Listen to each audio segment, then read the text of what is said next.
स्वागत है आप सभी का हमारे YouTube चैनल में। आज हम NCERT क्लास 10 समकालीन भारत भूगोल के पाठ 2 वन एवं वन्य जीव संसाधन के प्रश्नों को सॉल्व करेंगे। तो आगे बढ़ने से पहले अगर आपने हमारे YouTube चैनल को सब्सक्राइब नहीं किया है तो सब्सक्राइब करके बेल आइकन प्रेस कर लीजिए ताकि हमारे आने वाले वीडियो का नोटिफिकेशन सबसे पहले आपको मिल सके। और अगला वीडियो आपको किस सब्जेक्ट का और कौन से चैप्टर का चाहिए ये भी हमें कमेंट में जरूर बता दें ताकि जितना जल्दी हो सके हम उस पर वीडियो बना सकें। तो चलिए शुरू करते हैं और देखते हैं कि कौन कौन से प्रश्न हैं और उसके उत्तर क्या होंगे। इसमें पहला प्रश्न बहुवैकल्पिक प्रश्न है, जिसमें पहला प्रश्न इनमें से कौन सी टिप्पणी प्राकृतिक वनस्पति जात और प्राणी जात के ह्रास का सही कारक नहीं है।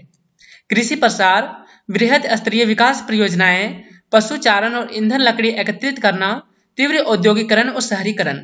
इसका उत्तर है पशु चारण और ईंधन लकड़ी एकत्रित करना, क्योंकि यहाँ दिए गए टिप्पणियों में से पशु चारण और ईंधन लकड़ी एकत्रित करना प्राकृतिक वनस्पति जात और प्राणी जात के ह्रास का सही कारण नहीं है।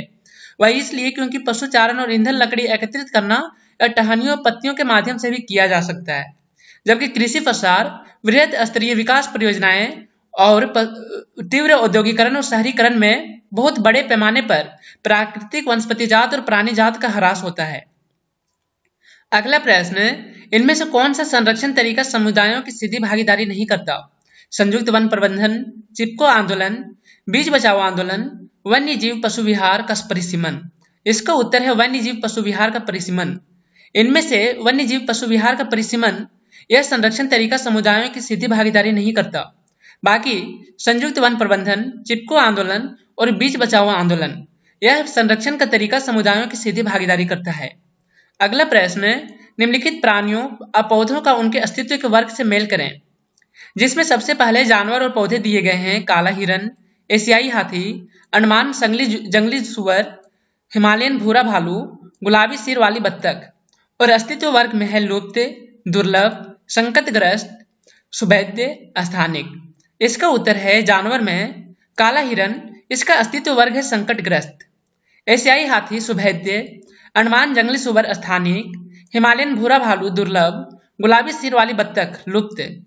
अगला प्रश्न, निम्नलिखित का मेल करें, जिसमें पहले कॉलम में है आरक्षित वन, रक्षित वन, अवर्गीकृत वन और दूसरे कॉलम में है सरकार, व्यक्तियों के निजी और समुदायों के अधीन अन्य वन और बंजर भूमि।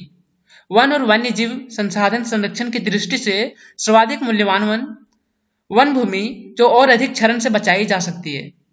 इसका उत्तर है आरक्षित वन, वन और वन्य जीव संसाधन संरक्षण की दृष्टि से सर्वाधिक मूल्यवान वन। रक्षित वन, वन भूमि जो और अधिक क्षरण से बचाई जाती है। अवर्गीकृत वन, सरकार, व्यक्तियों के निजी और समुदायों के अधीन अन्य वन और बंजर भूमि। अगला प्रश्न, निम्नलिखित प्रश्नों के उत्तर लगभग 30 शब्दों में दीजिए, जिसमें पहला प्रश्न है जैव विविधता क्या है, यह मानव जीवन के लिए क्यों महत्वपूर्ण है। इसका उत्तर है यह पूरा आवासीय स्थल जिस पर हम रहते हैं उस पर पाए जाने वाले विभिन्न भिन्न जीवों और पौधों की विशेषता में काफी भिन्नता पाई जाती है, जिसे जैव विविधता कहते हैं। हम मानव की आवश्यकताएं बहुत प्रकार की है, जिसकी पूर्ति हम विभिन्न प्रकार के जीवों और पौधों से करते हैं।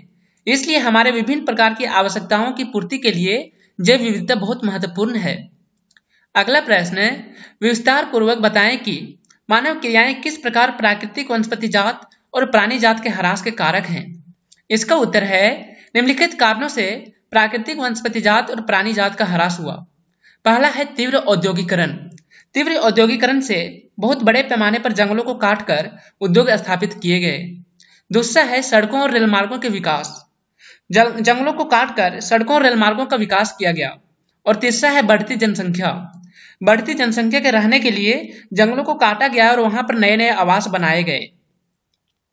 अगला प्रश्न, निम्नलिखित प्रश्नों के उत्तर लगभग 120 शब्दों में दीजिए, जिसमें पहला प्रश्न, भारत में विभिन्न समुदायों ने किस प्रकार वनों और वन्य जीव संरक्षण और रक्षण में योगदान दिया है, विस्तार पूर्वक विवेचना करें।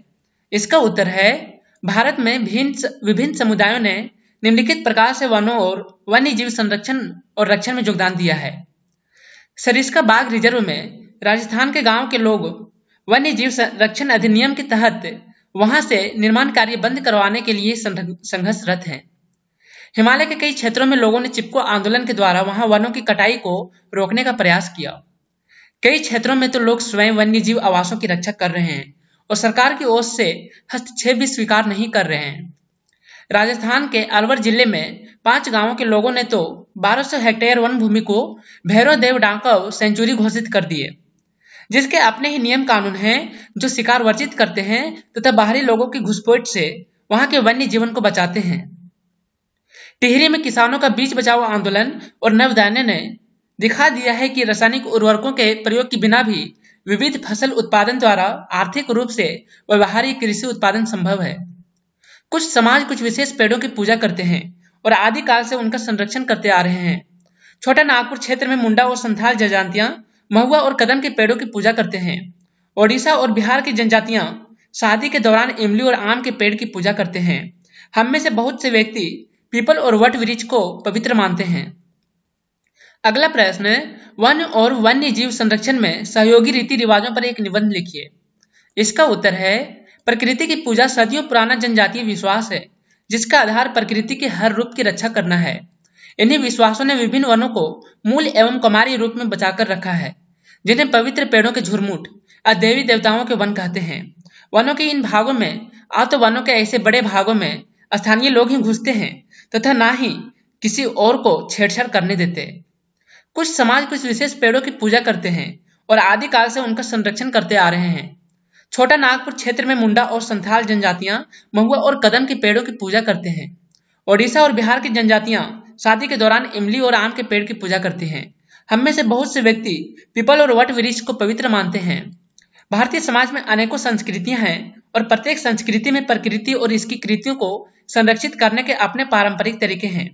आमतौर पर झरनों, पहाड़ी चोटियों, पेड़ों और पशुओं को पवित्र मानकर उनका संरक्षण किया जाता है। आप अनेक मंदिरों के आसपास बंदर और लंगूर पाएंगे। उपासक उन्हें खिलाते पिलाते हैं और मंदिर के भक्तों में गिनते हैं। राजस्थान में बिश्नोई गांव के आसपास आप काले हिरन, चिंकारा, नीलगाय और मोरों के झुंड देख सकते हैं, जो वहां के समुदाय का अभिन्न हिस्सा है और कोई उनको नुकसान नहीं पहुंचाता। आपको ये वीडियो कैसा लगा है हमें कमेंट में जरूर बताएं, और अगर वीडियो अच्छा लगे तो इसे लाइक कीजिए, दोस्तों के साथ शेयर कीजिए, और अगर आपने हमारे यूट्यूब चैनल को अभी तक सब्सक्राइब नहीं किया है तो सब्सक्राइब करके बेल आइकन प्रेस कर लीजिए ताकि हमारे आने वाले वीडियो का नोटिफिकेशन सबसे पहले आपको मिल सके।